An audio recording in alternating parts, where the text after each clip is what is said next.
Assalamualaikum warahmatullahi wabarakatuh. Saya atas nama Adis Karlunainun dengan NIM 251024111184. Di sini saya akan membacakan 31 saraf spinal beserta fungsinya. Pertama-tama saya akan membacakan dari C1 sampai C8 saraf servikal. Yang pertama, C1 itu untuk C1 sampai C3 untuk mengontrol bagian pergelangan kepala dan leher. Yang kedua ada C4 yaitu mengontrol bagian pernapasan. Yang ketiga ada C5 itu mengontrol bagian bahu dan lengan atas. Lalu ada C6 itu mengontrol bagian pergelangan tangan dan ibu jari. Lalu ada C7 itu mengontrol siku dan jari tangan. Lalu ada C8 itu mengontrol jari-jari kecil. Kedua saya akan membacakan saraf torokal dari T1 sampai T12. T1 itu mengontrol otot-otot tangan. T2 sampai T6 itu mengontrol otot-otot di dada dan membantu pernapasan.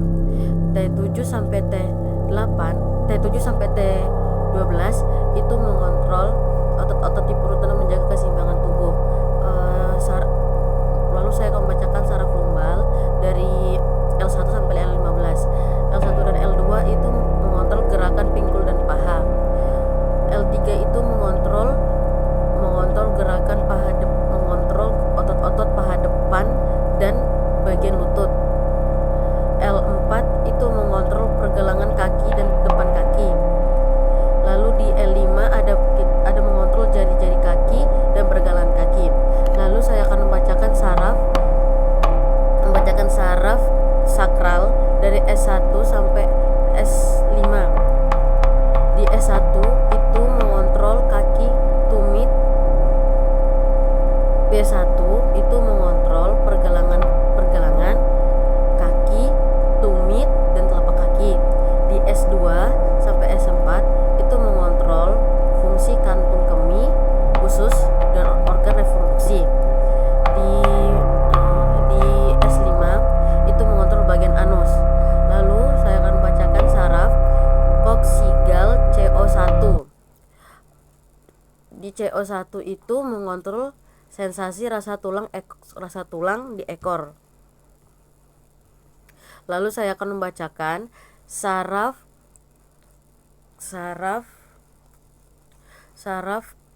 kranial beserta fungsinya. Yang pertama ada saraf olfaktorius itu sebagai indera penciuman atau sensorik bau. Lalu ada saraf optikus itu sebagai indera penglihatan. Lalu ada saraf ophthalmorius itu sebagai gerakan mata. Lalu ada saraf trochlearis itu sebagai gerakan mata ke bawah dan ke dalam. Lalu ada saraf trigeminal itu bagian wajah dan bagian mengunyah. Lalu ada saraf abdusen itu bagian mata ke samping. Lalu ada saraf fasciatis itu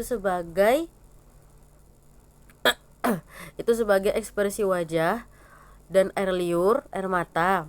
Lalu ada saraf vestibulocoliris itu sebagai pendengaran dan keseimbangan. Ada saraf farisugerius itu sebagai rasa lidah belakang dan menelan. Lalu ada saraf vagus itu sebagai fungsi organ dan otak.